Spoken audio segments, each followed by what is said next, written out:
6, a helping hand with your land. Neil from Essex here today to show you New Holland's line of wheel loaders, the W80 and the W50. This is a growing market segment for us. We see a lot of people coming out of skid loaders, and where they have this space that they can maneuver one of these machines moving into a wheel loader. I'm going to walk you around here a little bit, show you some of the specs and features of these machines. Maybe we'll find that one is right for your operation. So New Holland offers 2 models in their wheel loader lineup with 4 different actual configurations depending on how you choose to build your machine. The W50 is the smaller of the 2. That's going to come through at 55 engine horsepower, so a little bit more than what the model number indicates. That's going to have the option of 2 different setups on the front end boom for how your linkage is going to function. So most of what you're going to see in our dealership is called a Z-bar type linkage. That's how most wheel loaders work, where a cylinder pushes against another piece, what's called the Z-bar, that will then rack the bucket in order to turn it.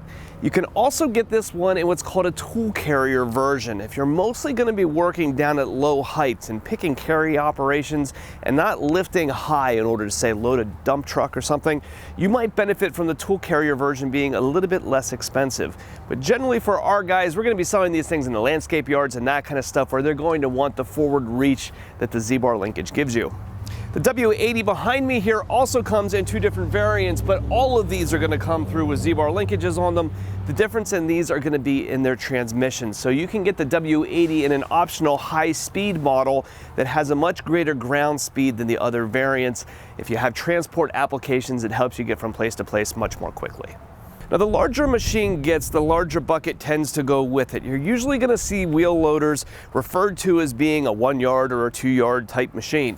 In this case, the W50 is generally going to have capacity, is going to lend itself to a 1-yard bucket.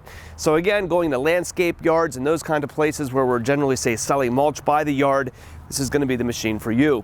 If you're going to go a little bit larger than that and you need something of higher capacity, you're going to move up into a W80. So this is going to go up into buckets, generally sized at about 1.5 yards. The engines in both of these wheel loaders are powered by an FPT, a Fiat Powertrains engine. They're both going to come through with DOC-only emission systems on them, so that means there is no DPF on it that captures soot and goes through a burn cycle. DOC-only engines tend to be a little bit better in applications where you're running at lower RPMs, as the DPF style tends to need heat. So this is kind of the preferred engine for this type of application. The 80 horsepower machine we said is actually going to be 80 horsepower. The W80 rather is actually going to be a 70 horsepower machine, and that's important because when you cross over that 75 horsepower or so range is the point that you're going to need to start having DEF fluid on your engine in order to meet emissions compliance. So that as well, being underneath that limit, does not require DEF fluid. As you work your way around the back of the engine compartment here, you'll see that these are really easy machines in order to service and do daily checks on. Equipment like this is generally receiving a lot of hours, so the ease of a daily walk around is actually fairly meaningful on a piece of equipment like this. With the hood popped open, this is all one piece to get your entire engine bay. This is a machine you're going to go through and service yourself. Getting to things like filters and air cleaners couldn't be easier. Around the side over here, you have another access panel that you're easily able to slip open to get to your fluids. So your diesel fuel and radiator fluids and everything are right here by the side of the machine, right beside your entrance door.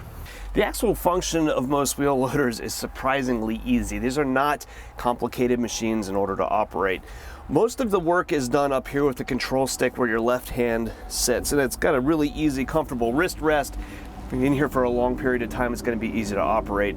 Your main bucket controls are going to be operated by going forward and back and left and right with the stick. But then you've got a couple of additional options on the stick here as well. So each one of these machines is going to have a low or a high gear for how high your transport speed is. You can flip that right here on the loader stick. You also have a cool feature called return to dig, and this is something that's not found on all wheel loaders in this class. If you're going to be doing repetitive motions in and out of a pile, hitting that return to dig button will bring your bucket back down in order to that proper position to push right into that pile without you having to eyeball the repetition up and down every time. In addition to that return to dig function, you're also going to have a soft ride function on these as well. So in your agricultural applications where you tend to be on rougher ground and say transporting back and forth, moving bales in and out of a field, for instance, soft ride is going to allow that boom to bounce independently of the machine, enabling you to transport a lot faster without the machine bucking back and forth. And that's very easily done with a switch right in here on the dash panel. Other than that, those are really the only main operating switches that you have inside the machine here. It's got some simple dash information on it, things that you can drill through to change, say, miles per hour and kilometers and that kind of thing, but a very, very easy machine to get onto and operate. Okay, operating the New Holland W80. Now we're gonna go out here in the 80 because this is the high-speed version that gives me a little bit more to show. The 50 drives and operates nearly identical to the way that this one does. They do feel like kind of brother and sister here in a lot of ways and not like two different machines. So driving the New Holland W80 high speed. So this is effectively a free range transmission. So when you're in the lower range, you have low, and then stacked on that would be, say, a low high. So in low right here I am now, I go about 3.5 miles an hour wide open. So obviously that's your work, your push, your pull gear, and you need to, say, break into a hard pile. When you want a little bit more speed than that, you have a button here on your loader stick. You pop that and it takes you into high, and now we go from about a high end of 3.5 miles an hour to about 9 or 10 or so. And that feels to me like the place that you will probably spend most of your time, right? It's a very controllable range, gives you enough speed that you feel like you're moving along here quickly. But when you want to go, we stop the machine, we put it in the neutral, step on the brake, and then over here on the right-hand side, there's a number 2 that will light up, and we push down on that number 2, and that shifts us now up into a higher range. That higher range does not have another high-low stacked on top of it, so this is now a 3-range transmission effectively. And this one can go a little bit more quickly. So when I get off here and get going, I'm going to head down the hill over here. I'm going down the hill for a reason. I can motor along here at about 23 miles an hour. So 23 miles an hour is fairly quick for a small wheel loader. Now once I get down here to the bottom of the hill, we're going to slow ourselves around here and head back up again. You're going to notice here that high speed going down a pretty significant hill gets up there pretty quickly, but going back up again, I don't have quite enough power in order to fly up a hill that quickly. So it's going to be a range that's really useful for, say, like snow removal and clearing out a parking lot or something like that. But if you have a lot of varying terrain, you simply need a lot more horsepower in order to have a high-speed wheel loader that can, say, crank up a steep hill really quickly. The machine is not laboring or really fighting with me at all. It's just not that quick until I start to get up here to where it's a little bit more flat and we start to pick up a little bit more speed. That horsepower, though, you got to keep in mind, more is better, right? More is kind of always better. But when you cross over that 75 horse mark, now you have DEF fluid. So this is going to be for the guy who wants the speed, but understanding that there's a little bit of a limitation there and that you're only being given enough horsepower to avoid DEF, right? Anything more than this, you cross over that line and then you have that additional fluid to worry about, and that seems to be something for a lot of guys who'd like to avoid that whenever possible. So out here driving around the parking lot, this is a nice driving machine. It's a very, very quiet cab. Has a nice radio. Right here in front of me, kind of coming through pre-ride from the factory. We always like to see that. LED work lights up here on the top. I've got easy switches over here on the side in order to operate those.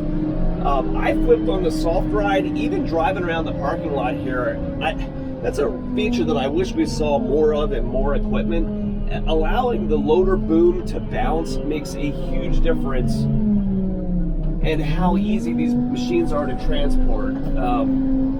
It takes a lot of the shock and a lot of the bucking around out. Even doing something as simply as driving back and forth here around the store. I'm not even on rough ground, and I can tell the difference that soft ride makes. Now, that's a feature that you want to be able to turn on and off easily when you have it. So, say you're going to go and push into a pile of mulch or a pile of stone, you don't want that bucket all spongy when you do that, right? So, if you're going to dig and you need force, controllable force, reaching right over here, flipping that off is going to help. Another thing that helps that ride too is that this has an air ride seat in it. All these things coming through as factory configurations are a big benefit to us. It helps us equip these things with a little bit more high-end features at an economical cost versus when we're having to back into equipment and install optional kits and that kind of stuff. Ultimately provides a little bit better value to the customer, and some of the expense of those things allows us to pass them on without doing a whole lot of extra shop work. So we go back down here into low range, go back to neutral, pop it down into low. The one test that I like to do here as I'm out running these things around is the can I turn around within the width of the road right here. So I'm going down a regular 2-lane road, I go to full lock, and I just crossed over the line. So this is a fairly good sized machine, but even with that, I've run some compact tractors and that kind of stuff that would have a turning radius about the size of what this does. So that shows you that an articulating wheel loader like this, even though they're very large machines compared to, say, a skid steer, they can be surprisingly maneuverable. The height obviously is going to be one real issue, where we sell a lot of skid steers and stuff to guys that are going to run them in barns. And this isn't going to slide in, say, a low barn door or something like that, but it's a very, very nice machine to drive. You compare, say, the operator fatigue of running something like this versus running a skid steer, it's just night and day difference in how that's going to feel at the end of a long day. Another nice feature here that you have on wheel loaders that you don't find on a lot of other equipment is that you can drive forward like this, step on the brake, and when you step on the brake, it disconnects the transmission from the engine RPMs. So I can go and rev my engine up the whole way, pull my loader bucket up, and get all my hydraulic flow up so I can move this bucket as quickly as possible. You'll notice there that how the Z-bar linkage works, so that it's going to give you self-leveling as this goes up and down. It's going to be a little bit different than, say, the tool carrier versions of these. It's not going to have that. You can hear this is a quiet cab. Even with that engine running wide open, it is. The hydraulics are almost louder than the engine. It's a quiet engine. We've got good forward visibility here. Even with that the whole way up, I can see the bucket really clearly. Even with there's no high vis panel on the roof of these, but your windshield, your cab height is high enough and your windshield comes up high enough that you can see the bucket just fine. So that's a little bit on New Holland's W50 and W80 wheel loader. Two very similar machines here. Really boils down to the amount of capacity that you need for the application that you have at hand. If you have any parts needs for machines you've already got, equipment repairs that we can do for you, or you're shopping for a piece of equipment like this, give us a call at Messick's. We're available at 800-222-3373 or online at Messick's.com.